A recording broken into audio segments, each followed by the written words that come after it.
Hello and welcome to Then and Now. I'm Brandon Hodnett, and today I'm joined by Dr. Kathryn Riley, class of 2010.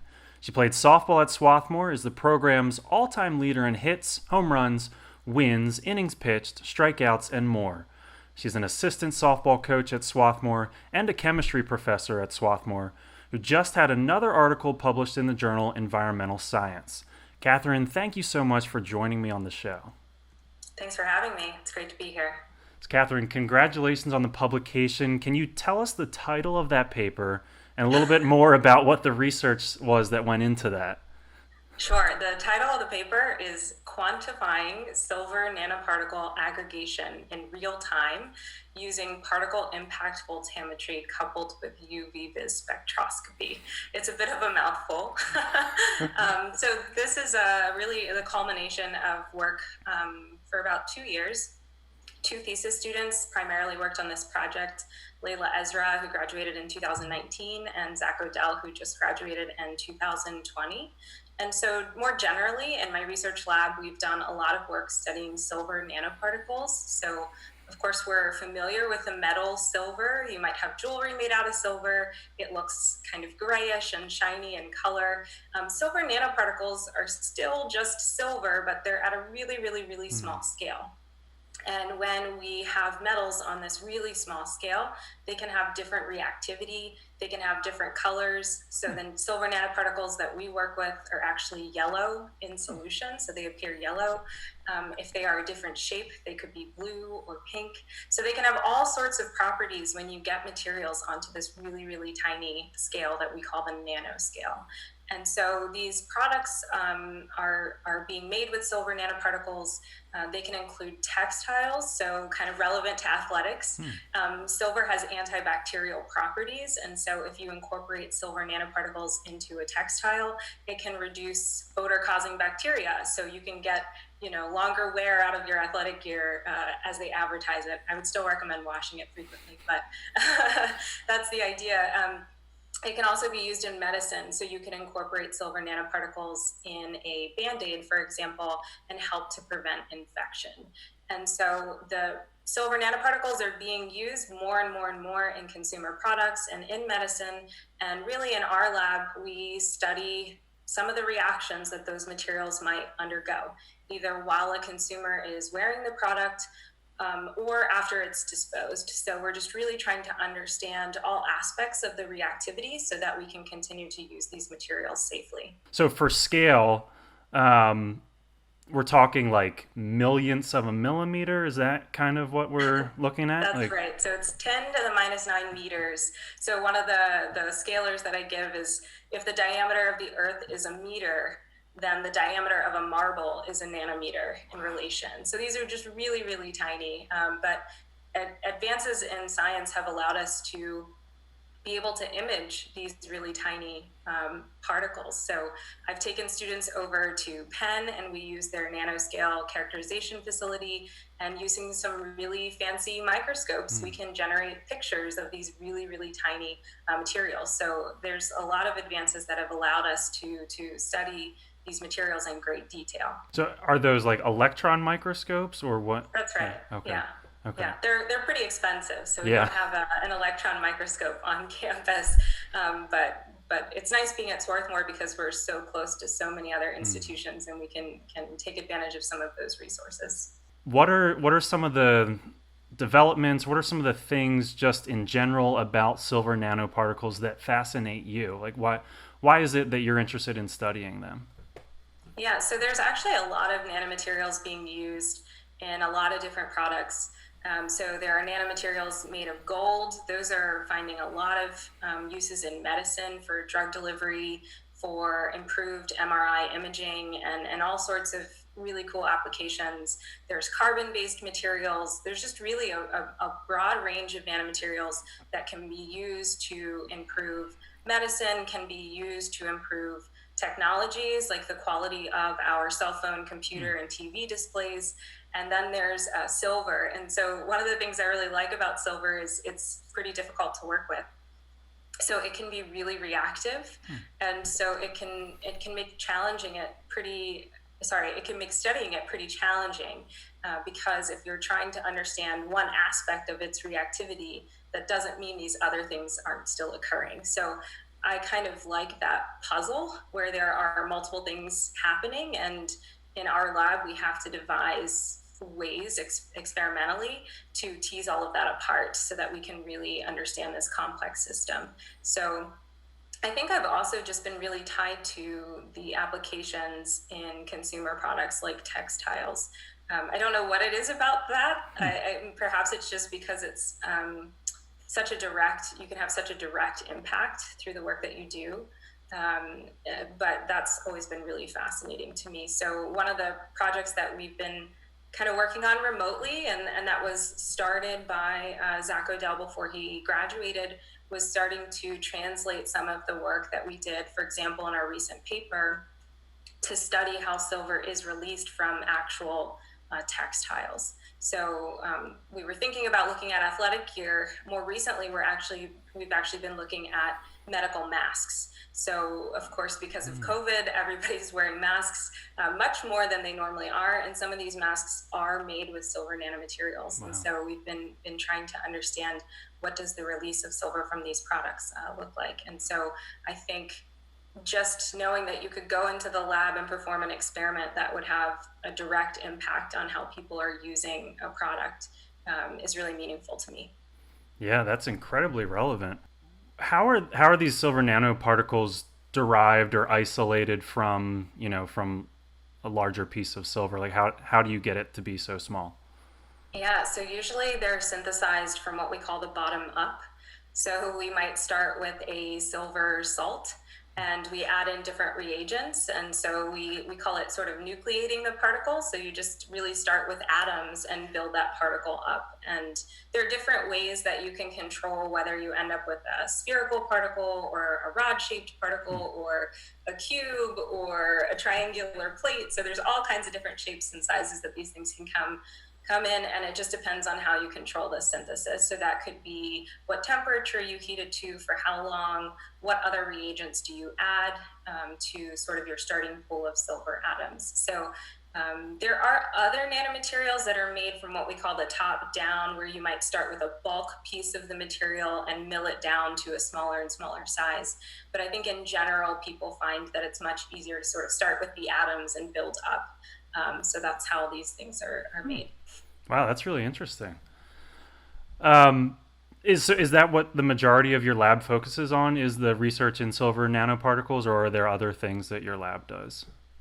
Yeah, so a lot of our work so far, since we're just sort of getting started, has focused on silver, but we're looking to branch out. So I had a thesis student, Janan Hoy, who just graduated this past year, and he was starting to look at nanomaterials derived from biological molecules. So he was looking at what we call DNA origami nanostructures. So you can actually program DNA to fold into different nanostructured materials. So he was looking at those. And some work that I want to do in the future would look at plastic particles. So there's a lot of research right now trying to understand the nano and microplastics that essentially slough off of all of the plastic waste that we as humans are putting into the environment. And so there's a lot of concern about what impact those might have. And there's a real need for tools and techniques and methods to study them. And we do a lot of technique development in our lab. So we're looking to sort of translate some of our work from silver to plastic. Some of it will be difficult to translate just because silver is a metal, and then the plastic is made of mostly carbon. So those are some of the things that we're looking to do in the future. How difficult was it teaching such a hands-on class remotely in the spring? What were the challenges you faced with that? Yeah, so the class I taught in the spring was analytical methods and instrumentation. So I'm an analytical chemist by training, and so analytical chemists seek to identify and quantify matter. So that could be nanomaterials, that could be organic molecules, a range of things. And a lot of the course is about lab theory. It's the theory of the instruments we use. It's the application of those techniques. And so transitioning that course in particular online was definitely challenging because the students lost that opportunity to have the hands-on component. I think the advantage was we had 7 weeks together prior to that where they were able to get some lab experience. But I did some videos and tried the best I could to kind of open up some of those instruments and point out some things that are happening inside and how they're moving. And thankfully I had data collected that they could still process and understand how to apply the technique. But certainly the experience was limited by that. And I'm hopeful if we can be on campus in the coming year in some capacity that some of the students who were in my class last spring at least could come check some of these instruments out in person in the coming year. Oh, that'd be great. What's that feeling like when you have an academic paper published? Like, does it compare to any of the feelings you had when you were on the softball field? Like, are any of those comparisons similar?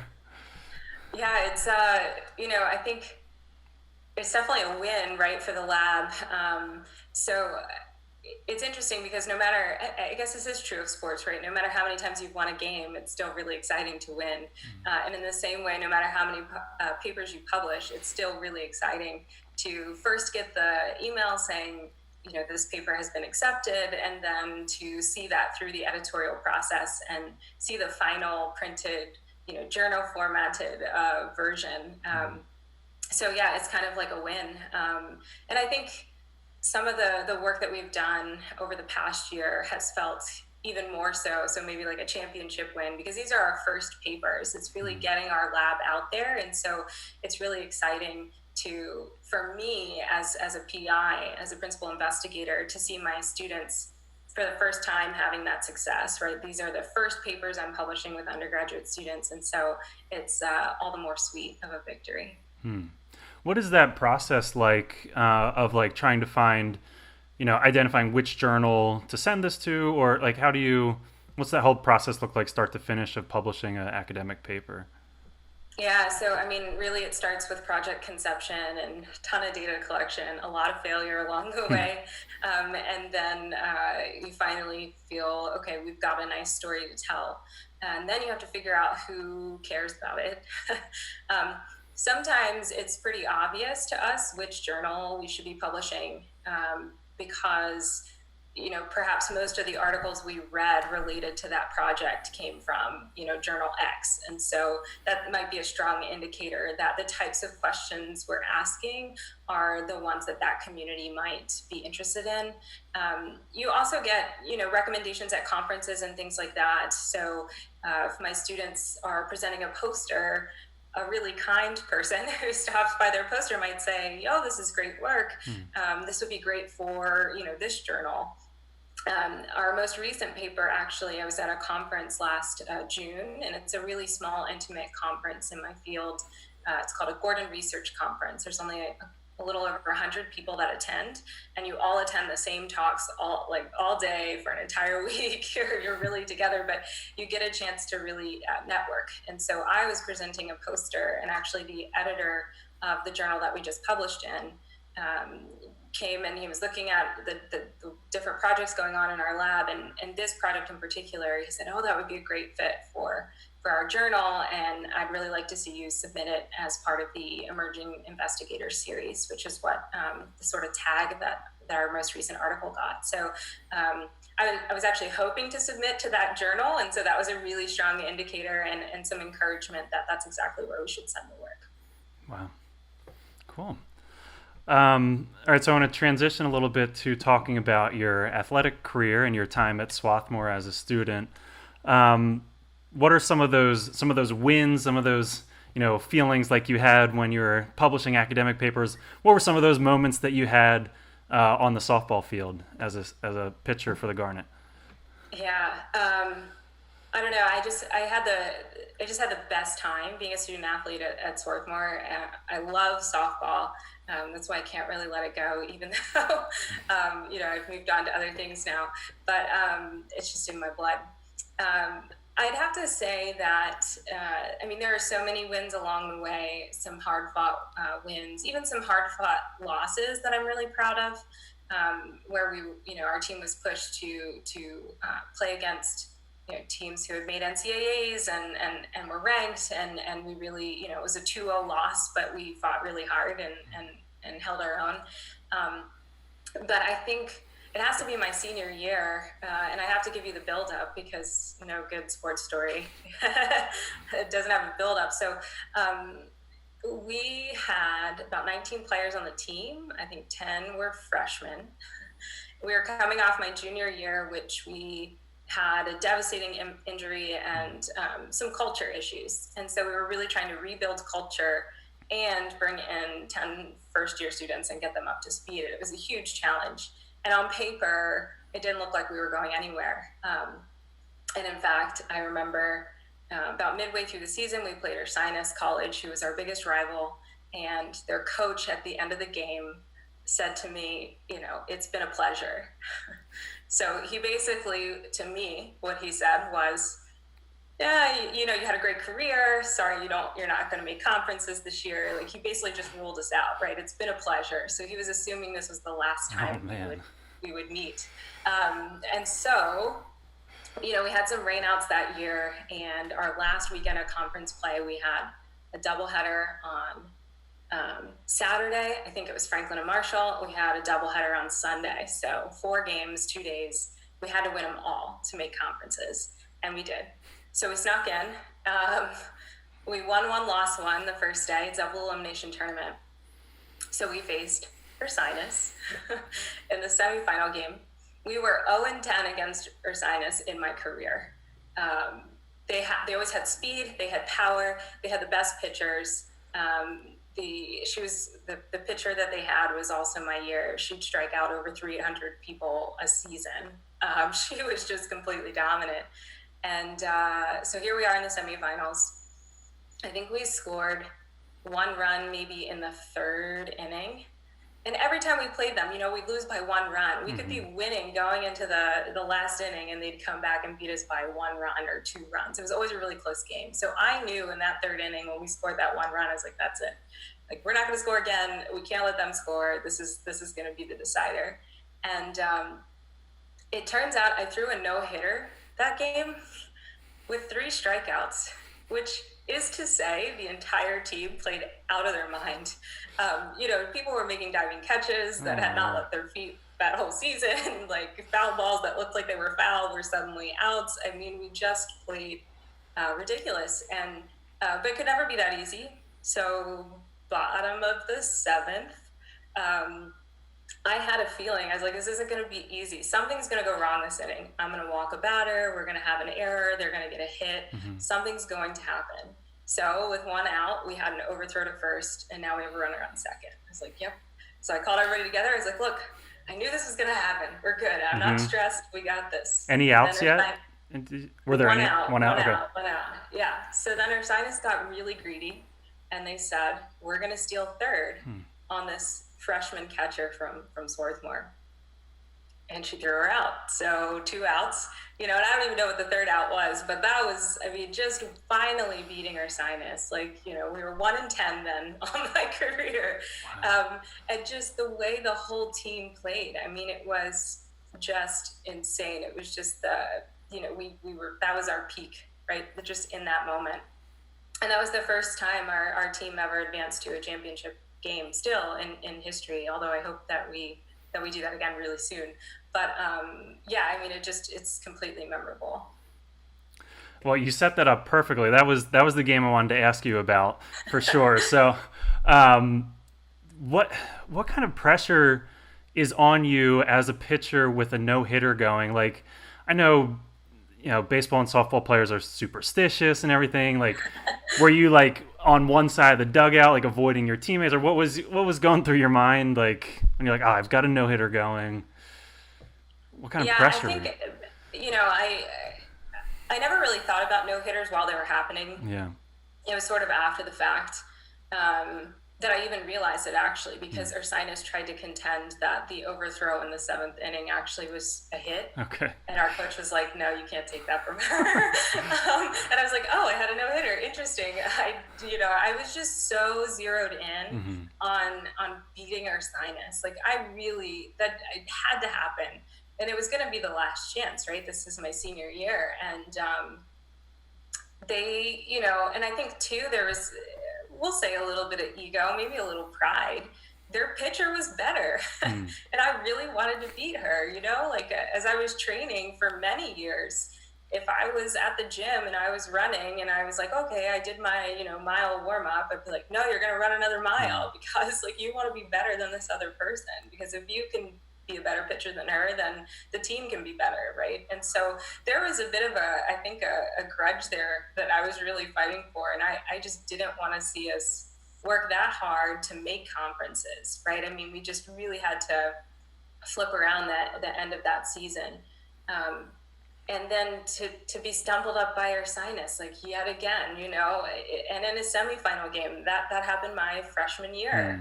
Actually, my freshman year, that same pitcher and I went head to head in the semifinal, and they beat us 1-0.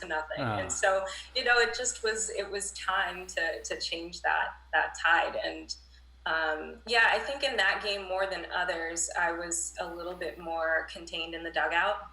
Not up against the fence, but more to conserve energy, because it was like 90 degrees that weekend, and it was my third straight game. I pitched the 2 games on Saturday, and so this was the third game in 24 hours. So I think it was more to conserve energy and really just keep focused on what I needed to do,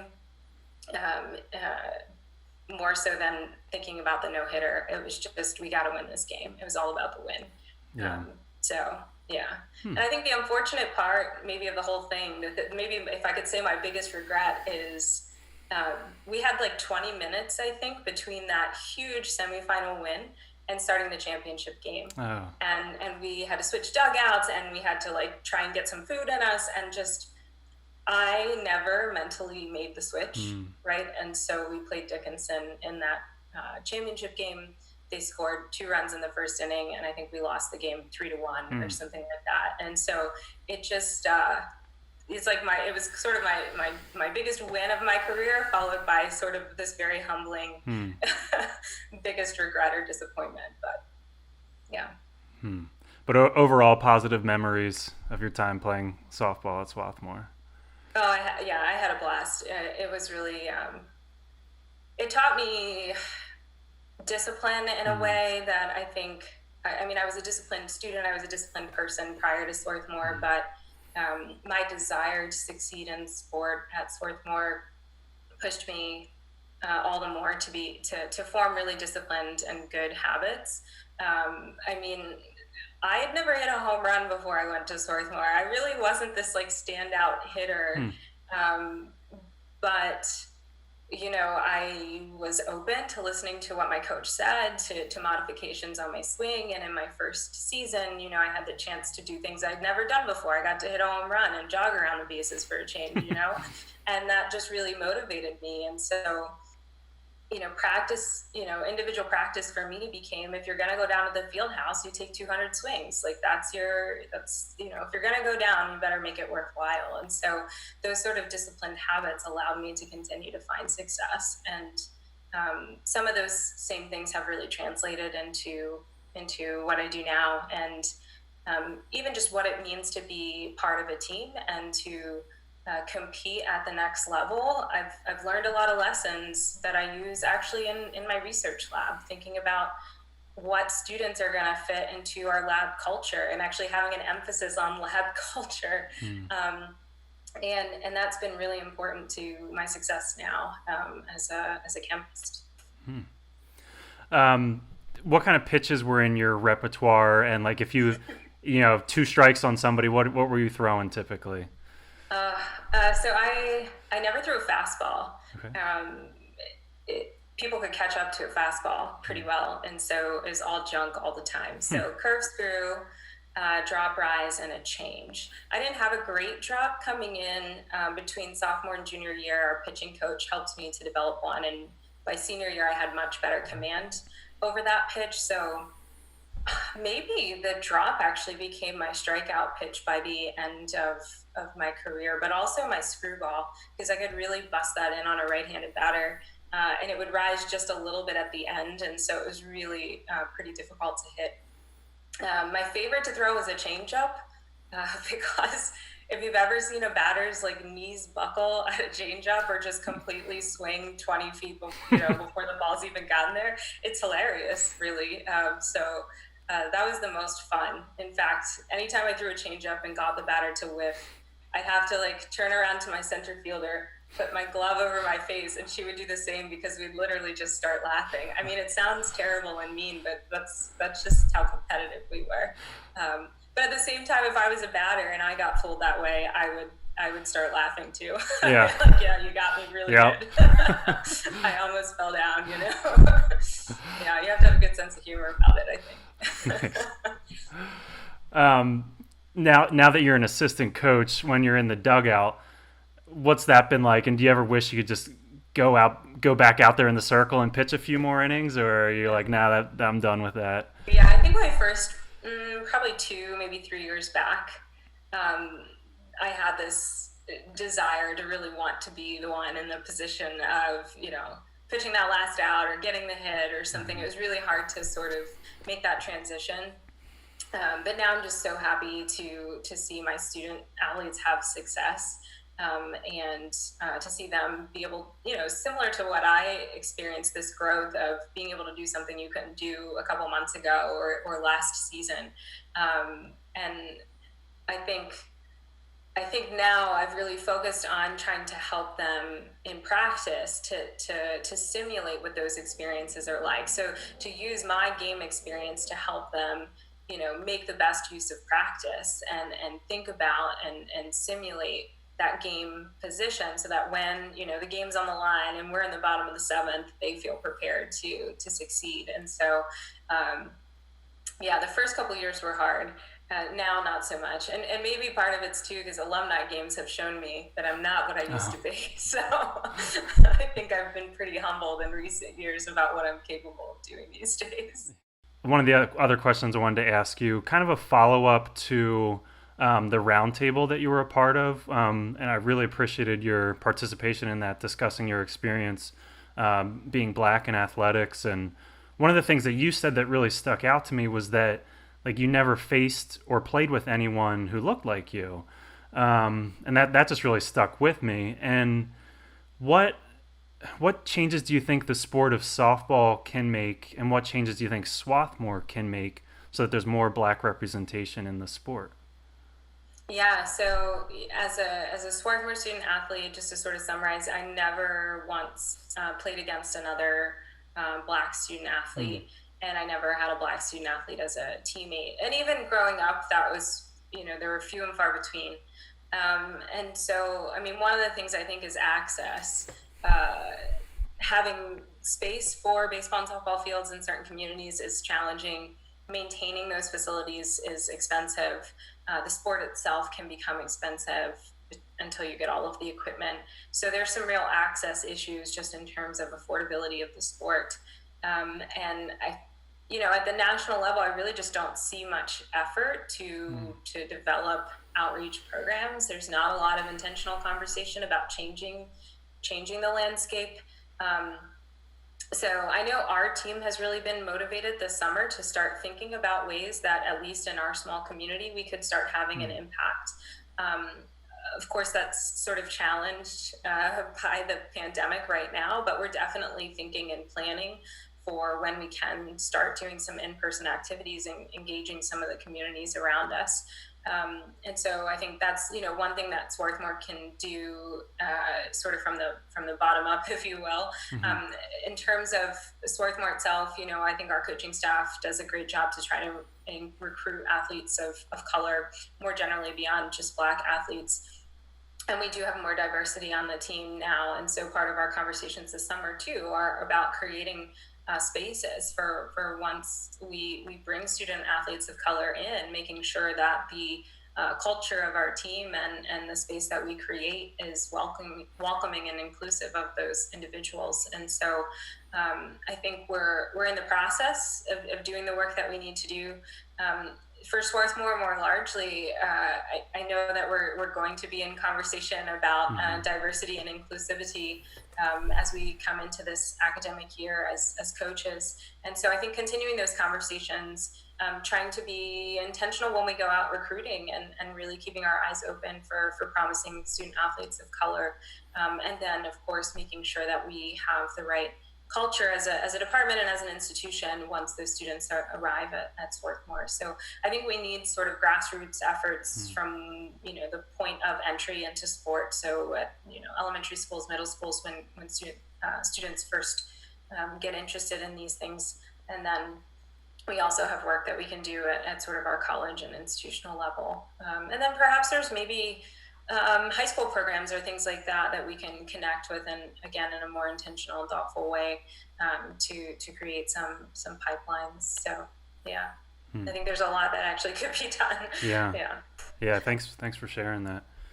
I like to ask my guests on here what's something about them that we don't know about them personally, something fun, something interesting about you that maybe is a side of you that we don't see on the softball field or in the classroom. Anything that you can think of that you'd like to share?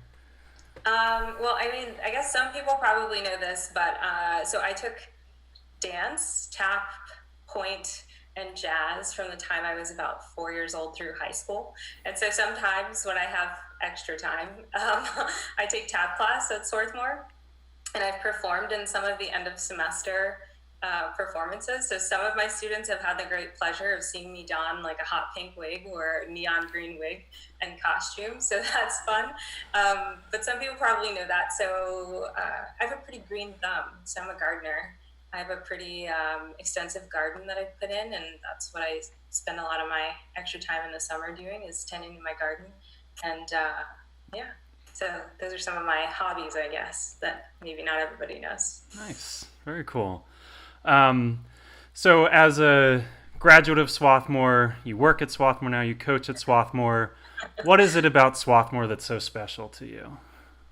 Yeah, Swarthmore for me is just really a family. I think from top to bottom, from students to their parents and extended families to staff, faculty, administrators, it's just a really close-knit community. Of course, like any family, we have our disagreements from time to time, but I just have this really strong sense that we will move in the direction of change and progress, and I feel invested in being a part of that, really. And I think as a student, I grew so much from the diversity of other students and even faculty and staff that I had the privilege of engaging with. And so I just appreciate what Swarthmore has meant for me in my personal and academic and athletic growth. And so I just really love that I get to be a part of that for other students. And even, as colleagues, we influence one another and help one another grow. And so to also get to experience that with actually a lot of colleagues who taught me as a student. So that's just been a really great blessing in my life. So as we're wrapping up, I'd like to have our guests say the last word. Is there anything else you'd like to share with those listening at home? Yeah, I mean, I guess I can't say enough what a great place Swarthmore is, and how profoundly being a student athlete at Swarthmore shaped who I am. And there's just so many lessons to be learned, and I think those lessons come from some really good listening to teammates and coaches, and really just being open to what people have to share with you, and just kind of embracing that completely. And so that would sort of be my recommendation and final thought, is to when you come into this community, just embrace it completely, and be willing and open to sharing experiences with people from all walks of life. And I think you'd have a hard time finding that your life is anything but richer for it.